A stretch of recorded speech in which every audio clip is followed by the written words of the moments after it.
멕시코 이세 셀리더 교훈정 집사님께서 성경 봉독해 주시겠습니다. 오늘 우리에게 주신 하나님의 말씀은 사무엘 15장 13절 24에서 23절 말씀입니다. 구약 486쪽 말씀입니다.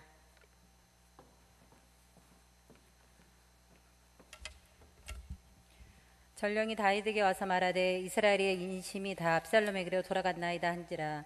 다윗이 예루살렘에 함께 있는 그의 모든 신하들에게 이르되 일어나 도망하자. 그렇지 아니하면 우리 중 한 사람도 압살롬에게서 피하지 못하리라. 빨리 가자. 두렵건대 그가 우리를 급히 따라와 우리를 해하고 칼날로 성읍을 칠까 하노라. 왕의 신하들이 왕께 이르되 우리 중 왕께서 하고자 하시는 대로 우리가 행하리이다. 보소서 당신의 종들이이다 하더라. 왕이 나갈 때에 그의 가족을 다 따르게 하고 후궁 10명을 왕이 남겨두어 왕궁을 지키게 하니라. 왕이 나가매 모든 백성이 다 따라서 벳메르하게 이르러 멈추어 서니 그의 모든 신하들이 그의 곁으로 지나가고 모든 그렛 사람과 모든 블렛 사람과 및 왕을 따라 가드에서 온 모든 가드 사람 600명이 왕 앞으로 행진하니라. 그때 왕이 가드 사람 이때에게 이르되 어찌하여 너도 우리와 함께 가느냐.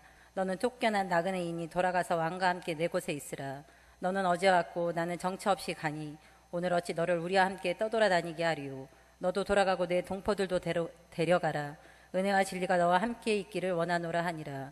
이때가 왕께 대답하여 이르되 여호와의 살아계신가 내 주 왕의 살아계심으로 맹세하옵나니 진실로 내 주 왕께서 어느 곳에 계시든지 사나 죽으나 종도 그곳에 있겠나이다 하니 다윗이 이때에게 이르되 앞서 건너가라 하매 가드 사람 이때와 그의 수행자들과 그와 함께한 아이들이 다 건너가고 온땅 사람이 큰 소리로 울며 모든 백성이 앞서 건너가매 왕도 기드론 시내를 건너가니 건너간 모든 백성이 광야길로 향하니라. 이제 추조은 목사님 나오셔서 내 인생의 벳메르학이라는 제목으로 하나님의 말씀을 전해 주시겠습니다. 하나님 감사합니다.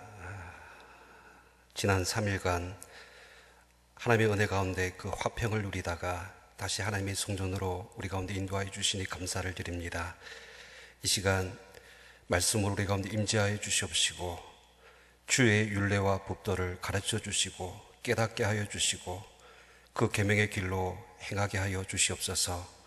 주의 말씀이 살아서 역사하여 주실 때에 우리의 눈이 허탄한 것들을 보지 말게 하여 주시옵시고 살아계신 하나님을 바라볼 수 있도록 주 인도하여 주시옵소서. 귀하신 예수 그리스도 이름으로 기도하옵나이다. 아멘.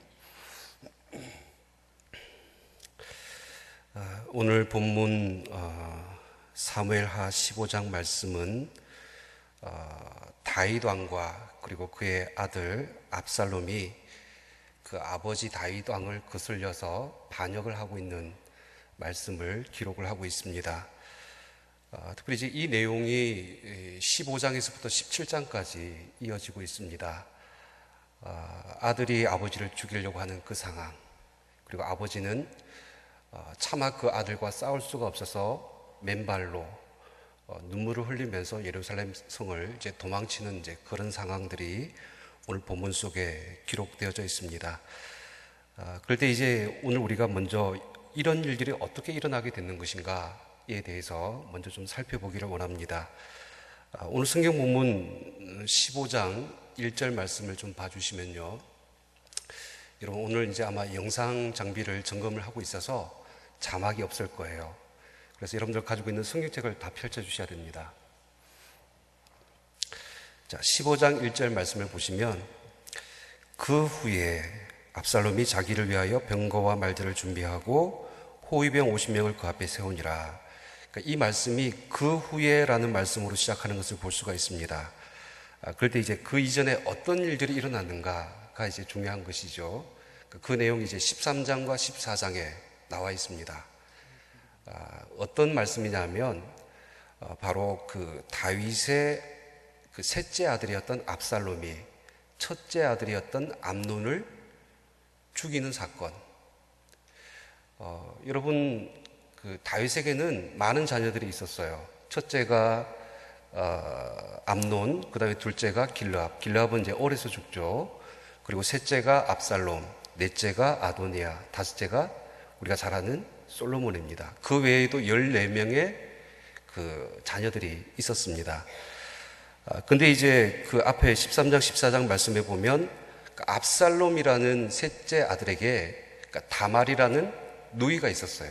그러니까 친여동생이죠. 근데 이 여동생을 첫째 아들 암논이 겁탈을 합니다. 그러니까 누이가 너무나 예쁘다 보니까 그렇게 해서 욕을 보이게 되는 것입니다. 그러니까 당연히 이제 압살롬이 화가 났을 것입니다. 이제 그런데 더욱 화가 난 것이 뭐냐면 아버지인 다윗 왕이 이 일에 대해서 암논을 죄를 묻지를 않는 거예요. 그러면서 처벌을 하지 않는 겁니다. 그렇게 되니까 이제 압살롬이 어떻게 하지를 못하는 거예요. 얼마나 억울하고 화가 났겠습니까? 아버지가 원망스럽기도 하고, 그리고 이 일을 스스로 해결하지 못하는, 그러니까 압살롬 자신이 너무나 무기력하고 힘이 없고, 그리고 자신에게 권력도 없다라는 이 사실에 대해서 뼈저리게 절감하는 아마 이런 사건이라고 볼 수가 있습니다. 근데 여러분, 압살롬이 참 무서운 사람이에요. 아무 말도 하지 않고 2년이라는 시간 동안 기다립니다. 때를 기다린 거예요. 그러면서 어느 날 양털을 깎는 그날, 이제 잔치날입니다. 그때에 그 첫째 형이었던 암논을 초청을 합니다. 그리고 하인들을 시켜가지고 그 암논을 죽입니다. 결국 이제 이 일로 인하여서 압살롬은 뭐 자기가 하고 싶은 대로 했잖아요. 하지만 이제 다윗 왕 아버지가 이제 불편한 겁니다. 그로 말미암아서 아버지가 무서워서 3년이라는 시간 동안을 구술 땅에 가서 도망가서 숨어서 지냅니다. 근데 이제 여러분, 다윗 왕이 참 이 압살롬을 사랑했던 것 같습니다. 결국 이렇게 잘못을 한 압살롬이었지만 다윗이 그 아들 압살롬을 용서하고 받아들여 줍니다. 그 내용이 여러분 15장 1절 바로 위에 14장 33절 말씀을 봐주세요. 33절 말씀해 보시면 요압이 왕께 나아가서 그에게 아뢰매 왕이 압살롬을 부르니 그가 왕께 나아가 그 앞에서 얼굴을 땅에 대어 그에게 절하매 왕이 압살롬과 입을 맞추니라. 그러니까 이 14장의 마지막 부분은 다윗이 압살롬을 용서하고 이 부자가 서로 만나서 화해하는 그런 말씀으로 이제 끝내고 있는 것이죠. 그러니까 모든 갈등과 문제들이 해결되는 것처럼 보입니다. 근데 여러분, 다윗은 아버지로서 아들을 용서했을지 모르지만 압살롬은 이 마음속에 아직까지 그 분노를 가지고 있어요.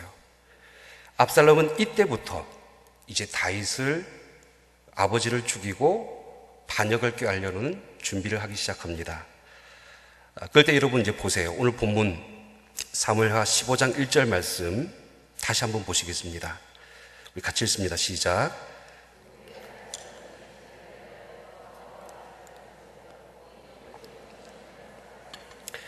자, 그 후에 압살롬이, 그 다음에 나오는 말씀이 중요한데요. 압살롬이 누구를 위하여? 자기를 위하여라고 기록되어져 있죠. 이제부터 압살롬은 자기를 위하여서 무언가를 하기 시작했다라는 거예요. 특별히 이제 병거와 말들을 준비했다. 그리고 호위병을 세웠다. 그러니까 이 말을 좀 더 정확하게 이야기를 하면 자신의 힘이 되는 군사력과 세력들을 키워나가기 시작했다. 이때부터 이제 압살롬은 아버지 다윗이 아닌 자신의 나라를 꿈꾸기 시작하는 겁니다. 그 나라의 왕이 되기 위해서 이제 철저하고 아주 치밀하게 모든 것들을 계획해서 왕권을 빼앗기 위한 일들을 하기 시작하는 겁니다. 그 첫 번째가 무엇이냐면 이스라엘 백성들의 마음을 훔치는 거였어요. 여러분 15장 2절 말씀을 봐주세요. 이 말씀해 보시면 이제 한 가지 이제 예를 이제 소개해주고 있는 것이죠. 압살롬이 일찍 일어나 성문 곁에 서서 어떤 사람이든지 송사가 있어 왕에게 재판을 청하러 올 때에 그 사람들을 불러 이르되 너는 어느 성읍 사람이냐 하니 그 사람의 대답이 종은 이스라엘 아무 지파에 속하였나이다 하면, 여러분, 이 그 성문 길거리에서 그 압살롬과 그 여러 이스라엘 지파들의 어떤 사람들과 그 나누는 대화의 내용들을 여러분 유심히 살펴볼 필요가 있습니다. 그 압살롬이 아침에 일찍 일어나요. 그래서 어디로 갑니까? 성문, 그 길 곁에 왕에게 재판을 청하러 오는 사람들을 만납니다. 그러니까 이 성문이라는 곳은 고대에 그러니까 사람들의 왕래가 가장 많았던 곳이죠. 뿐만 아니라 그곳에는 무엇이 있습니까? 재판정이 있는 거예요. 때로는 그 자리에 많은 사람들이 나왔을 거예요. 억울한 사람, 온통한 사람, 불만이 있는 사람, 또 시비거리가 있는 사람들이 나와서 재판을 받는 자리입니다. 근데 이제 이런 사람들을 이 압살롬이 이제 만나기 시작하는 거예요. 근데 2절 말씀에 여러분들 보시다 보면 이 압살롬이 이런 질문으로 시작해요. 너는 어느 성읍 사람이냐? 라고 묻죠. 그러니까 출신이 어디이고 그리고 네가 어디 지파 사람인가? 라는 이 사실을 물으면서 이 대화가 시작되어집니다.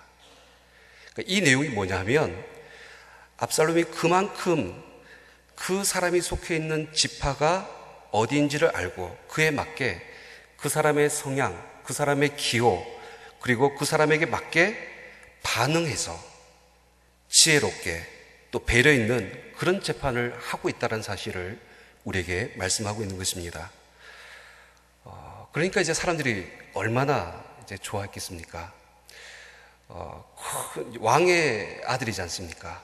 그런 왕의 아들이 친히 와서 자신들의 이야기를 들어주고 그들의 어떤 여러 가지 원통한 마음들을 이렇게 다 들어주니까 그 어떤 압살롬의 그 모습에 마음이 녹는 것이죠. 계속해서 말씀을 보시면 압살롬이 그들의 마음을 어떻게 훔치는가를 볼 수가 있어요. 3절 4절 말씀에 보시면 압살롬이 그에게 이르기를 보라 내 일이 옳고 바르다마는 내 송사를 들을 사람을 왕께서 세우지 아니하셨다. 이 말씀이 무슨 말입니까? 그러니까 이거는 은근히 아버지 다윗을 깎아내리는 거예요. 왕께서 내 송사를 들을 사람을 세우지 않았다. 이 말은 다윗은 더 이상 당신들의 생각, 이 백성들의 생각에 관심이 없다. 그러니까 이것을 그냥 돌려서 이야기를 하고 있는 것이죠. 그러면서 이제 4절 말씀을 이렇게 이야기하고 있습니다. 또 압살롬이 이르기를 내가 이 땅에서 재판관이 되고 누구든지 송사나 재판할 일이 있어 내게로 오는 자에게 내가 정의를 베풀기를 원하노라. 자, 그럼 아버지 다윗 말고 누가 너희들의 이야기를 들어줄 것인가? 누가 너희들의 억울한 마음을 보고 옳게 재판할 수 있는가? 누구라고 이야기하고 있습니까? 바로 내게로 오는 자, 나 압살롬이 너희에게 정의를 베풀 것이다. 내가 그렇게 너희들을 도와줄 수 있다. 내가 너희들에게 참된 정의이고 너희들의 문제를 해결해 줄 수 있다라는 사람이라는 사실을 스스로 나타내는 것이죠. 결국 이런 일들을 통하여서 6절 말씀을 보세요. 6절 말씀에 보시면 이스라엘 무리 중에 왕께 재판을 청하러 오는 자들마다 압살롬의 행함이 이와 같아서 이스라엘 사람의 마음을 압살롬이 어떻게 합니까? 훔쳤다. 백성들의 민심이 다윗이 아닌 압살롬에게 돌아갔다라는 거예요. 오히려 다윗보다 압살롬을 더 좋아하게 되는 것이죠. 그리고 그들의 모든 마음이 그 압살롬을 향할 수 있도록 그렇게 했다라는 것입니다. 여러분, 압살롬이 얼마나 뛰어난 지혜를 가진 사람인지 그리고 얼마나 말에 능한 사람인지를 이 그 말씀을 보면 우리가 알 수가 있어요. 그런데 더 무서운 것이 뭔지 아십니까? 오늘 말씀에 참 재미있는 것이 여러분 성경을 읽다 보면 여러분들 시간의 개념을 잘 주의해서 보셔야 됩니다. 그 다음 6절 다음에 7절 말씀을 봐주세요. 시간의 개념이 나옵니다. 4년 만에 압살롬이 왕께 아뢰되 라는 부분 보이십니까? 그러니까 15장 1절은 그 후에라고 시작했어요. 근데 그 말씀으로 시작해서 4년이라는 시간이 지났다는 겁니다. 그러면 이렇게 백성들의 마음에 훔치는 일을 몇 년 동안 했다는 겁니까? 4년. 무려 4년이라는 시간 동안 매일 아침마다 그 성문에 나아가는 거예요. 그래서 모든 사람들을 만납니다. 그리고 그 해가 지도록 그때까지 사람들을 만나는 이런 수고를 하면서 이 모든 치밀한 계획 속에 그 백성들의 마음을 훔치는 일들을 했다라는 거예요. 여러분, 무섭지 않습니까? 뭔가 마음속에 분노를 가지고 그것을 억누르면서 기다리고 참으면서 뭔가를 준비한다는 것은 너무나 무서운 사람이에요. 아까 암논을 죽일 때 몇 년을 기다렸어요? 2년. 이제 아버지 다윗을 반역하기 위해서 몇 년을 준비합니까? 4년. 아버지 그 다윗의 왕권을 허물고 자신의 권력과 야망과 목적을 이루기 위해서 너무나 주도 면밀하게 조금씩 하루 이틀이 아니라 4년이라는 그 긴 시간 동안 자신의 생각과 계획들을 하나하나 이루어가는 것입니다. 그때 이제 또 더 말씀을 보세요. 이 압살롬에 대한 말씀들을 우리가 계속 먼저 좀 살펴보고 있는데요. 압살롬이 이제 본격적으로 반란을 일으키는 그 내용이 7절, 8절 말씀에 기록되어져 있습니다. 여러분, 7절, 8절 말씀 우리 같이 읽도록 하겠습니다. 시작. 내가 여호와께 소원한 것이 있사오니 청하건대 내가 헤브론에 가서 그 소원을 이루게 하소서. 당신의 종이 아람 그술에 있을 때에 소원하기를 만일 여호와께서 반드시 나를 예루살렘으로 돌아가시게 하시면 내가 여호와를 섬기리이다 하였나이다. 그러니까 4년 동안 치밀하게 준비한 그 압살롬이 이제 다윗 왕을 찾아가서 한 가지 요청을 하고 있습니다. 그것이 무슨 내용이냐면, 내가 예전에 형 암논을 죽였을 때 그 일로 인해서 아버지의 분노로 그 그랄에 피해 갔을 때 하나님께 소원한 것이 있는데, 정말 만약 내가 다시 그 도망간 이 자리에서 아버지가 나를 용서해주고 아버지가 계시는 그 예루살렘으로 나를 돌아가게 해주시면 내가 그때에 여호와 하나님을 섬기겠다, 그러니까 소원했다라는 거예요. 그러면서 나를 어디로 가게 해달라고 이야기를 하고 있습니까? 어느 땅입니까? 헤브론으로 가게 해달라. 헤브론으로 가서 여호와를 섬길 수 있도록, 이 소원을 지킬 수 있도록 해달라라고 그렇게 요청을 하고 있는 것입니다. 결국 이제 다윗이 이 요청을 허락을 해주는 것이죠. 그런데 이제 여러분들 뒤에 말씀을 잘 보시면 아시겠지만 바로 압살롬이 내려간 그 헤브론 땅에서 거기서 반역이 시작됩니다. 헤브론 땅의 그 무리들을 이끌고 반역을 시작하는 것이죠. 특별히 압살롬이 이 헤브론 땅을 택한 이유가 있습니다. 몇 가지 이제 근거를 든다라면, 첫 번째는 이 헤브론이 이 압살롬의 그 출생지예요. 태어난 곳입니다.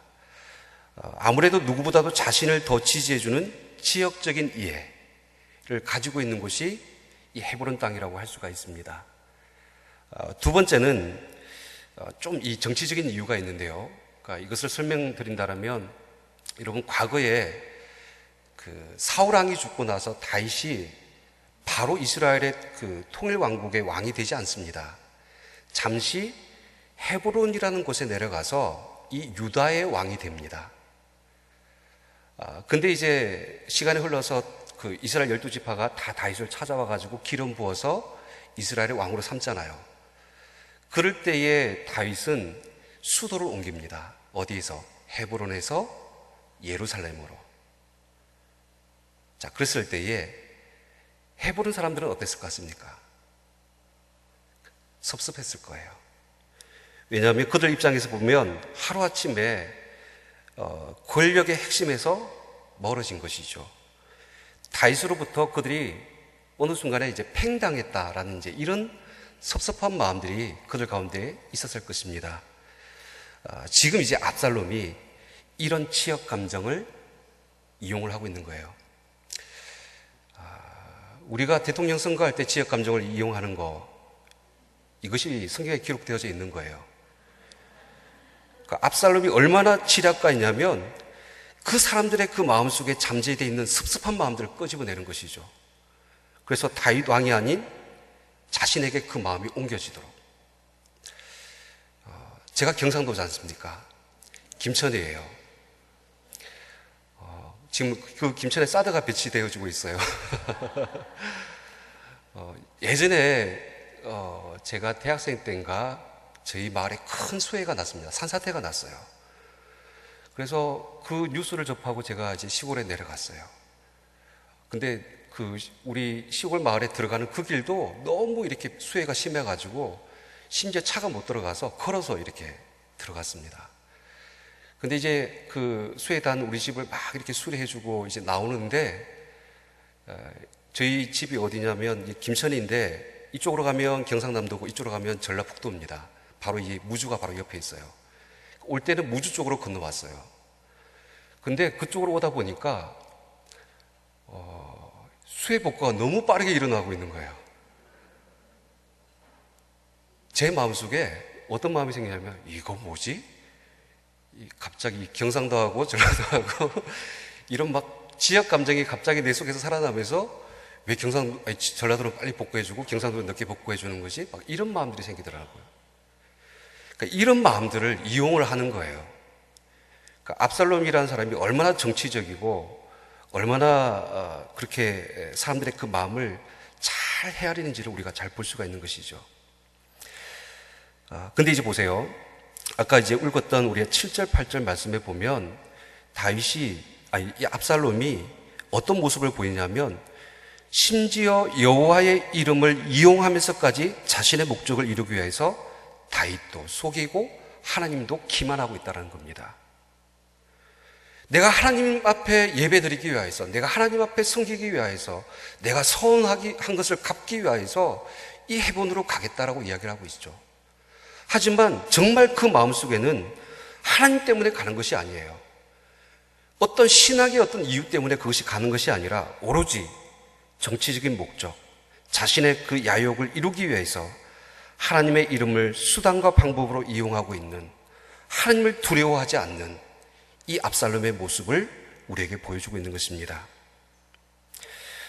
성경에 기록되어 있는 이 압살롬의 모습, 여러분 정말 그는 뛰어난 사람이에요. 읽지는 않았지만 여러분, 압살롬은 외모도 너무나 오늘날로 말하면 뭐라고 해야 될까요?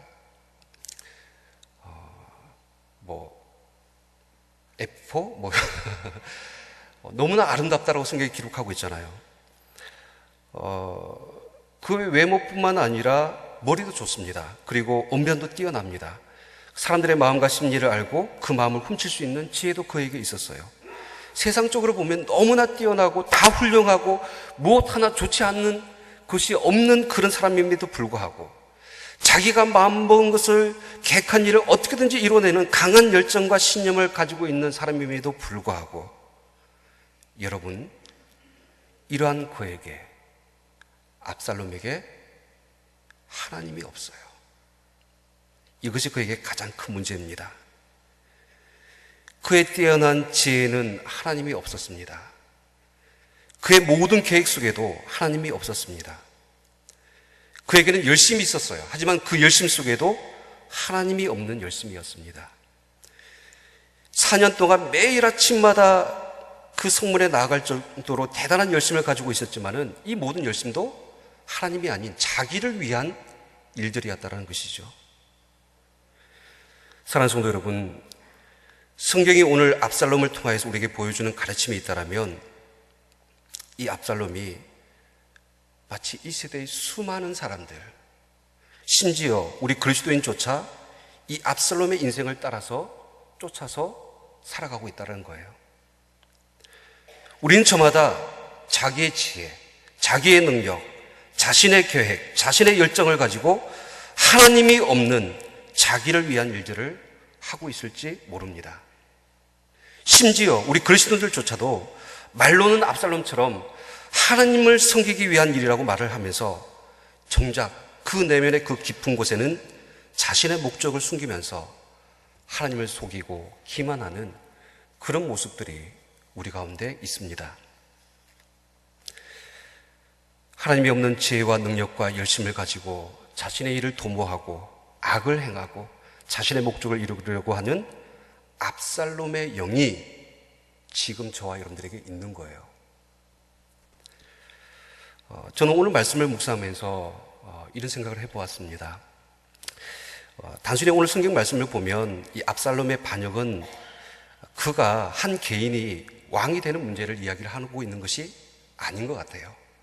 또 더 나아가서 단순하게 이 사건은 압살롬이 아버지로부터 그 왕권을 빼앗아 오는 문제를 이야기하는 것이 아니에요. 이 본문의 더 궁극적인 내용이 무엇이냐면 정작 이 압살롬은 누구로부터 그 왕권을 빼앗아 오려고 하는가? 바로 이스라엘 백성의 왕이신 하나님의 주권과 통치와 그 왕권을 지금 훔쳐오고 있다는 겁니다. 그래서 자기를 위한 자신의 나라를 세우기를 원하는 것이죠. 과거 통일왕국 이전의 사사시대 때에 이스라엘의 왕이 없으므로 자기의 소견에 옳은 대로 행하였더라라는 그 말씀처럼 과거로 회귀하는 겁니다. 하나님이 이스라엘의 왕이 된 그 나라가 아니라 인간이 스스로 왕이 되고자 하는 그 나라. 이런 어떤 역사적인 것들이 성경 속에 많이 기록되어져 있어요. 여러분, 아담이 선악과를 따먹고 하나님과 같이 되려고 했던 그때의 그 영, 그리고 신할 평야에서 바벨탑을 쌓아서 인간이 그 땅에 자기 이름을 내고 세상의 주인, 세상의 왕이 되려고 했던 그 영이 바로 오늘 이 시대에 우리 가운데 우리를 유혹하고 우리를 무너뜨리고 우리를 넘어뜨려서 하나님을 반역하게 하려고 하는 이런 일들을 꾀하고 있다는 것입니다. 우리가 반드시 이것을 경계하고 이러한 하나님을 거역하는 반역의 영으로부터 우리의 마음과 생각을 지켜야 될 줄 믿습니다. 그럴 때 이제 보세요. 앞서 이제 압살롬에 대한 이야기가 사실 길었지만 정작 오늘 하려고 이제 말씀 나누려고 하는 내용은 다윗의 이야기입니다. 오늘 다윗이 우리에게 보여주는 압살롬과 다른 반대되는 모습이 있어요. 15장 이 상황만 보면 아들 압살롬이 반역으로 인하여서 다윗은 예루살렘에서 급하게 도망가는 그런 모습을 기록하고 있죠. 겉으로 보여지는 다윗의 모습은 너무나 처량하고 비참합니다. 얼마나 급했는지 머리도 풀어 헤치고 맨발로 왕이 그 예루살렘의 그 감난산 길을 넘어가는 눈물을 흘리는 그 모습을 성경이 기록을 하고 있어요. 아들이 아버지를 죽이려고 한다라는 그 소식을 들었을 때, 그 반역을 일으키려고 했다라는 그 이야기를 들었을 때 다시 얼마나 가슴이 아팠겠습니까? 지금까지 수많은 고난의 시간들이 있었지만은 가장 힘들고 어려웠던 고난의 때라고 한다면 바로 이 압살롬의 반역의 때가 다윗의 가장 큰 고통의 때라고 할 수가 있는 것이죠. 하지만 다윗은 그 인생의 가장 고통스러운 순간에 왜 그가 다윗인지, 왜 그가 하나님의 마음이 합한 사람인지, 왜 그가 하나님의 사람인지를 우리에게 오늘 보여주고 있습니다. 여러분 13절 14절 말씀 우리 같이 읽도록 하겠습니다. 시작.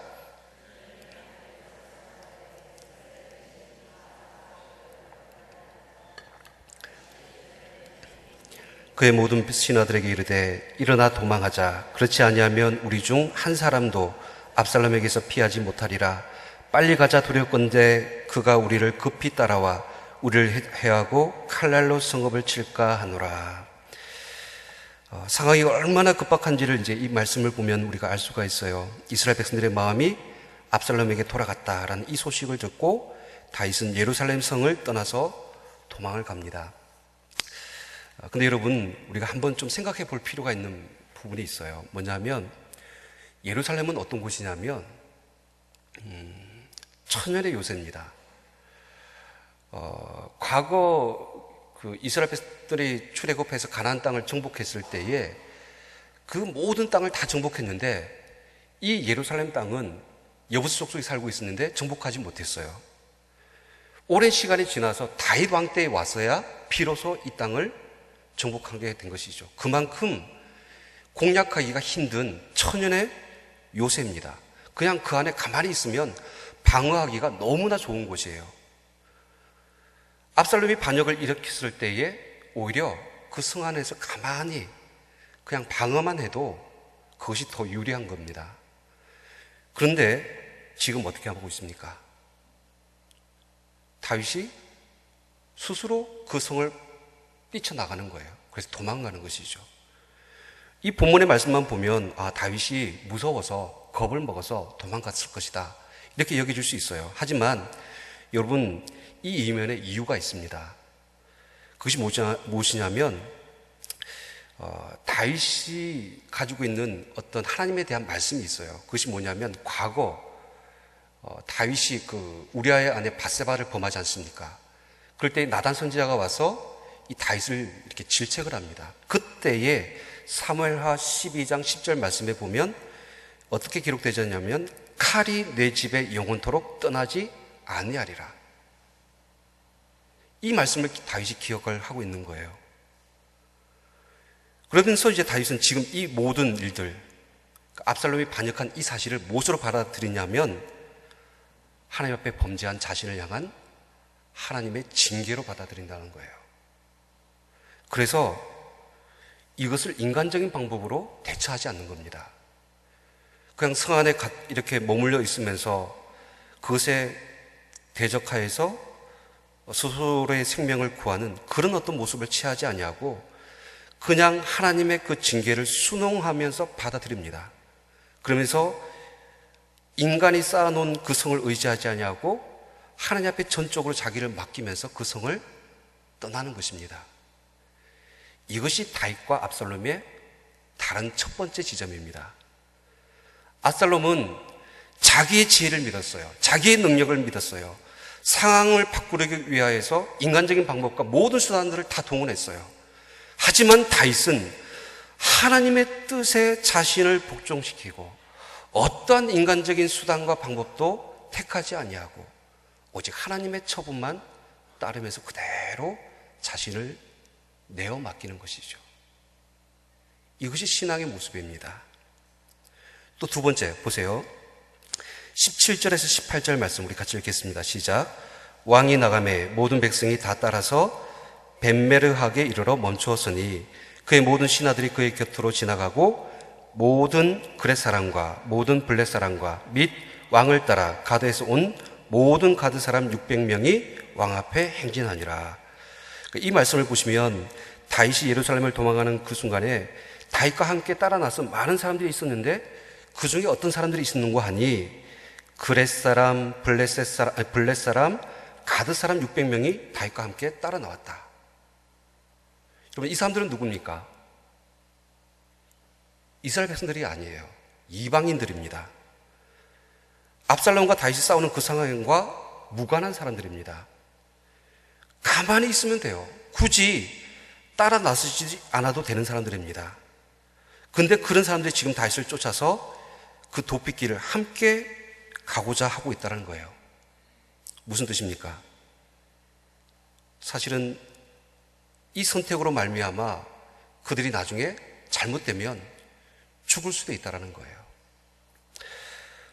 근데 이제 보세요. 다윗이 이 벳메르학이라는 곳에 이르러서 그들에게 이렇게 이야기합니다. 19절과 20절 말씀 보세요. 쭉 이야기하면서 어찌하여 너도 우리와 함께 가느냐? 어찌하여 너는 우리와 함께 떠돌아 다니게 하리요? 그러면서 너도 돌아가고 내 동포들도 데려가라.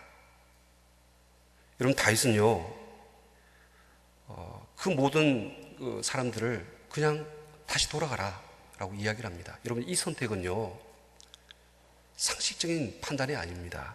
왜냐하면 압살롬과 싸우려면 다윗을 따르는 더 많은 사람들이 필요해요. 더 많은 세력들이 필요해요.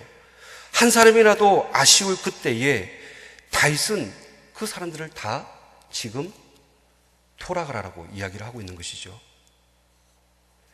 이것이 바로 압살롬과 다윗의 두 번째 차이점입니다. 압살롬은 4년 동안 이스라엘 백성들의 마음을 훔치는데 그 모든 노력들을 다 쏟았어요. 자신의 뜻과 함께하는 사람들의 그 세력들을 결집시켰고 그 사람들로 하여금 왕권을 빼앗을 수 있는 힘을 키웠습니다. 하지만 다윗은 사람의 힘을 의지하지 않습니다. 사람의 수, 그리고 사람들의 어떤 가지고 있는 능력을 의지하는 것이 아니라 그 순간 모든 것들을 다 내려놓고 오직 여호와 하나님 한 분만 의지하고 있다는 것입니다. 자, 그럴 때 보세요. 오늘 성경에 참 귀한 말씀이 나와요. 15장 21절 말씀에 다윗이 이렇게 돌아가라고 하니까 가드 사람 이때가 뭐라고 말씀하고 있는가 보세요. 같이 읽습니다. 시작.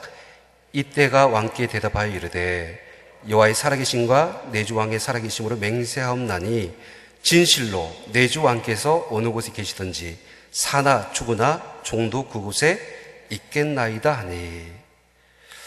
여러분 어디서 많이 들어본 말씀 아닙니까? 뭔가 딱 떠오르는 말씀이 또 하나 더 있죠.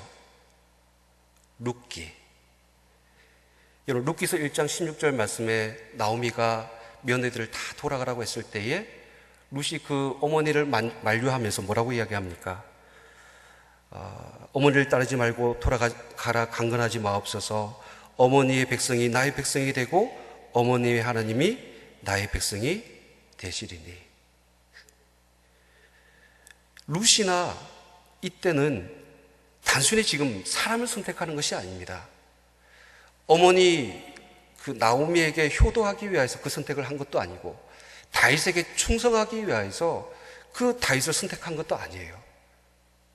그 다윗과 나오미와 함께 하시는 하나님을 그들이 선택을 했다는 것입니다. 그러한 영적인 눈이 열려져 있으니까 이때란 사람, 이방인의 모든 사람들은 600명의 사람들은 아무 상관없는 이 싸움이지만은 그 가운데서 믿음의 결정을 하게 되는 것이죠. 지금 누가 하나님과 함께 하고 있느냐? 아, 다윗이구나. 이 다윗을 우리가 따라가는 것이 옳다라고 결정하고 있는 것이죠. 사랑하는 성도 여러분, 다윗은 비록 지금 도망치고 있지만은 그 옆에 있는 이방인들조차도 알고 있는 거예요. 하나님께서 다윗과 함께 하신다는 사실을. 세상 사람들의 눈에 보면 사실 이기는 쪽에 줄을 서는 것이 맞지만은 그들의 선택은 하나님이 함께 하시는 그 길을 걸어가고 있다는 것입니다. 저와 여러분들이 이와 같은 길을 걸어가시기를 바랍니다. 마지막 세 번째로 한 가지만 좀 더 살펴보겠습니다. 다윗이 왜 다윗인지, 압살롬과 다윗이 뭐가 다른지 여러분 24절, 25절 말씀을 한번 보세요. 24절에서 25절 말씀 같이 읽습니다. 시작.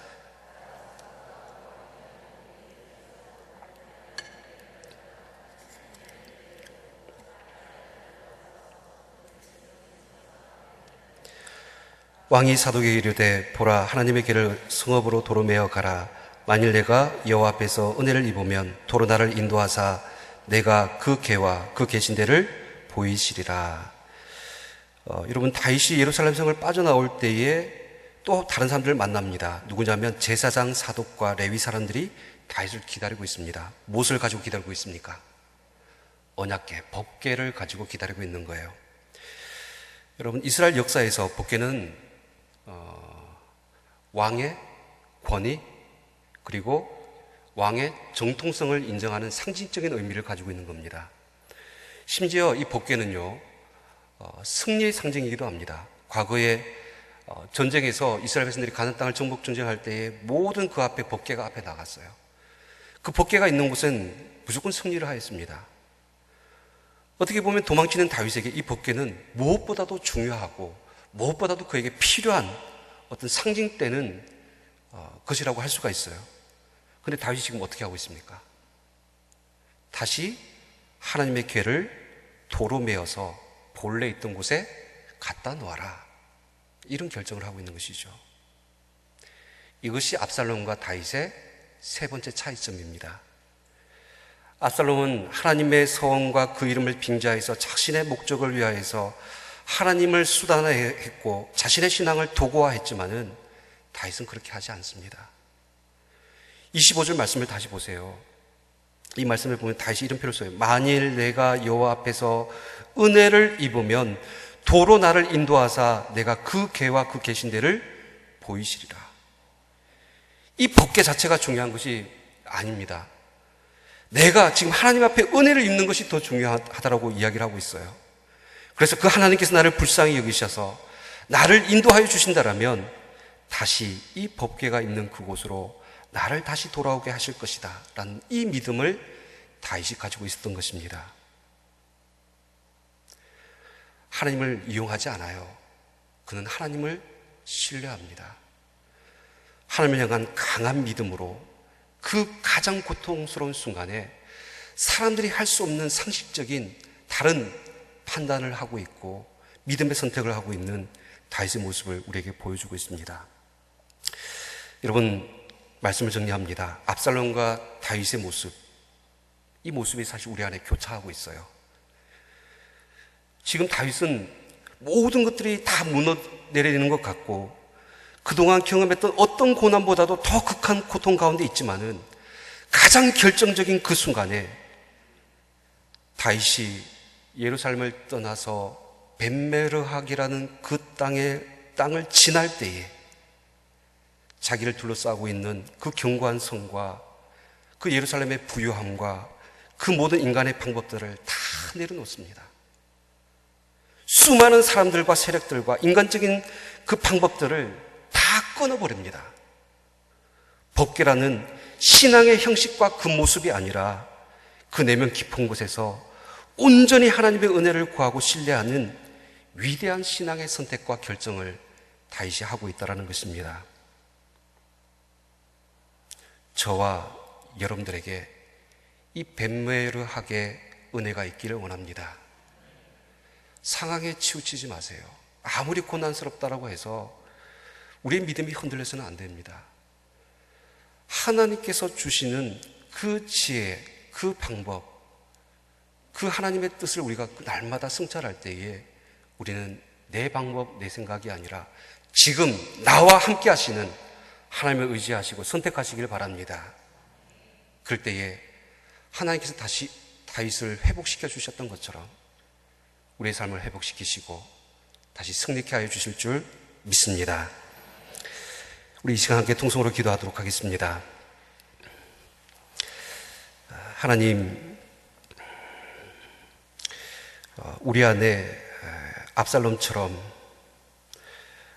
자신의 지식, 자신의 지혜, 자신의 방법, 자신의 어떤 노력과 수고들로 자신의 계획을 하고 자신의 열정으로 자기를 위한 일들을 행하고 있지는 않습니까? 그것들이 내 삶에 더 보다 나은 것들을 만들고 또 내 삶을 더 나은 위치로 끌어올려 줄 것처럼 보이지만은 그것이 얼마나 허무하고 얼마나 소용없는 짓인지를 우리가 다시 한 번 더 깨닫기를 원합니다. 다윗처럼 하나님 앞에 순응하면서 우리를 둘러싸고 있는 모든 그 견고한 성을 의지하지 아니하고 인간적인 방법과 수단을 의지하지 아니하고 오직 그 마음 깊은 곳에서 하나님의 은혜를 구하고 하나님을 신뢰하는 그런 마음들을 우리 가운데 허락하여 주시옵소서. 함께 통성으로 기도하겠습니다. 살아계신 하나님 아버지, 이 시간 우리에게 주신 이 말씀을 붙들고 주님 앞에 나아갑니다. 하나님, 우리가 하나님을 우리의 왕으로, 우리의 통치자로, 우리를 다스리는 무슨 분으로 우리가 여기지 아니하고 내가 자기의 일을 위하여서 내 인생에 내 삶을 내가 주인이 되어지고 내가 왕이 되기 위하여서 내 생각, 내 판단, 내 지식, 내 열정, 내 수고, 내 모든 것들을 쏟아서 그 길들을 달려가고 있습니다. 얼마나 어리석은 이 길을 걸어가고 있습니까? 다시 한번 더 오늘 우리가 다윗의 모습을 통하여서 우리의 이 잘못된 길에서 돌이키기를 원합니다.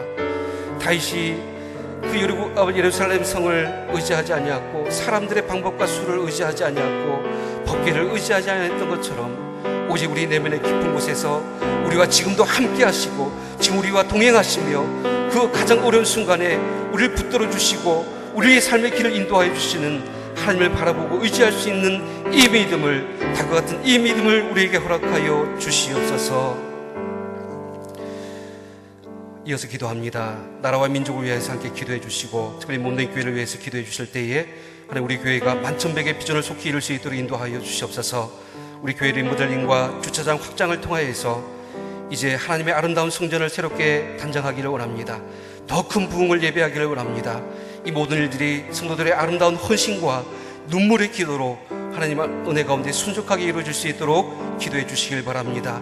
특별히 세우신 담임 목사님 건강과 가정을 붙들어 주시옵시고, 또 모든 사역간에 목회간에 성령의 충만하심으로 함께해 주시옵시고, 능력을 더해 주시도록 기도해 주시길 바랍니다. 병중에 있는 환우들을 위하여서 기도해 주시고, 오늘 주간에서 예배드리는 멕시코 지역을 위하여서 우리 함께 통성으로 기도합니다. 하나님, 이 나라와 이 민족을 위하여서 이 시간 중보를 합니다. 하나님, 특별히 이 나라와 이 민족을 긍휼히 여겨 주시옵시고, 하나님, 이 나라 이 민족의 위정자들 압살롬과 같은 모습들을 우리가 바라봅니다. 하나님, 뭔가 보이기 위하여서 백성들의 마음을 훔치기 위하여서 걸어가고 있는 그들의 거짓된 모습들을 바라봅니다. 하나님, 우리가 이 시대에 요구하는 하나님의 그 지도자, 아버지 하나님, 정말로 하나님을 신뢰하고 하나님을 두려워하며 하나님 앞에 그 주권과 통치와 다스림을 인정하는 하나님, 정말로 이 땅의 지도자들이, 이 땅의 하나님의 정말로 위정자들이 세워질 수 있도록 인도하여 주시옵소서. 하나님, 몸된 교회가 이 시대와 이 나라 민족을 위하여서 품고 기도하고 있습니다. 하루속히 만천백의 비전을 우리 가운데 이루어질 수 있도록 주 인도하여 주시옵소서. 무엇보다도 교회 리모델링과 주차장 확장을 위하여서 우리가 이제 준비하고 기도하고 있는 가운데 있사오니, 하나님, 이 모든 일들을 통하여서 하나님의 더욱더 아름다운 성전들이 이 가운데 새롭게 세워질 수 있도록 인도하여 주시옵시고, 더 큰 부흥을 예비할 수 있도록 인도하여 주시옵시고, 앞으로의 모든 30년 하나님의 그 놀라신 은혜와 역사들을 우리가 준비할 수 있도록 인도하여 주시옵소서. 성도들의 헌신과 눈물 흘린 기도와 벽돌의 그 모든 한 장 한 장들이 하나님 이 헌신들을 통하여서 이루어질 수 있도록 인도하여 주시옵시고, 모든 악한 영이 틈타지 않도록 하나님께서 지켜주시옵시고, 이 성전을 통하여서 하나님께서 영광받아 주시옵소서. 세우신 담임 목사님 건강과 가정을 붙들어 주시옵시고, 성령의 충만하심을 허락하여 주시옵시고, 하나님께서 각절의 영광과 능력을 더하여 주시옵시고, 모든 사역간에 하나님께서 함께 하심을 나타내어 주시옵소서. 특별히 병중에 있는 환우들을 주님께서 붙들어 주시기를 원합니다. 하나님, 찾아가 주셔서 예수 그리스도의 피 묻은 손으로 만져주시고 치유해 주시옵시고 고쳐 주시옵소서.